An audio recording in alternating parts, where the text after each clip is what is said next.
Seznamte se s Instakit 2 Plus, s foťákem s chytrými funkcemi. MicroSD karta není součástí balení, bez ní foťák pouze tiskne.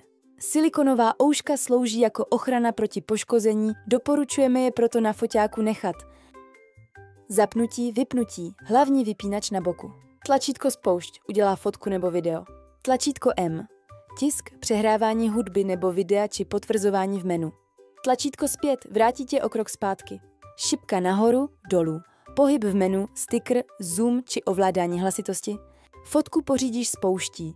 Hned ji můžeš vytisknout, nalepit do alba a vybarvit fixama.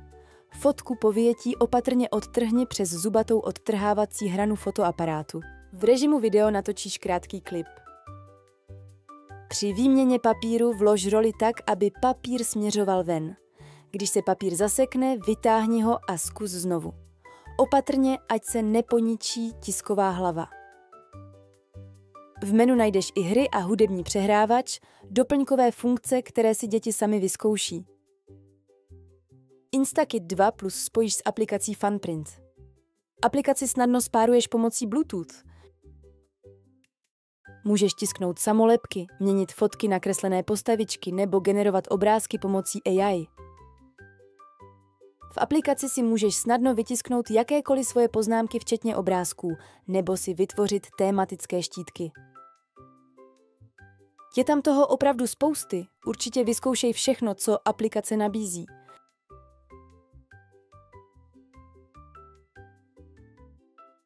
Instakit 2 Plus tvoř, tiskni a hraj si s chytrými funkcemi. Lamax foťáček se stane oblíbeným společníkem doma i na výletech. Fotky si pak můžete nalepit do alba, kde si budete uchovávat vaše vzpomínky. Můžete i dotvořit fixamy, které jsou součástí balení. Před prvním použitím nabijte zařízení na 100%. Nikdy nenechávejte přístroj dlouhodobě úplně vybitý, jinak už nemusí naskočit. Pro ideální životnost baterie je nejlepší držet ji mezi 30 až 80%.